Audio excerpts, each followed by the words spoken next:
بسم الله. اوريكم مكان يا جماعه، حرفيا الناس اللي فيه مش عارفه تعمل حاجه صح بسبب الامكانيات. المكان صعب حرفيا. صناع الغد.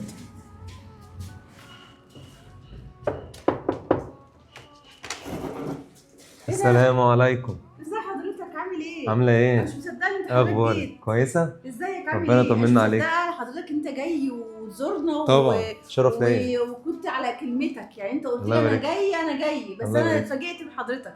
ازيك؟ عامله بصراحه انا ايه؟ اتفاجئت بصراحه انت شرفتنا الله بصراحه. يبارك. قبل اي حاجه وقبل ما حضرتك تشوف كفاحي في المكان ده، عايزاك بس تشوف حاجه واحده بس. اتفضل تشوف الورق بتاع الجمعيه. ورق الجمعيه مرخص، واحنا ماشيين صح تبع مديريه التضامن الاجتماعي.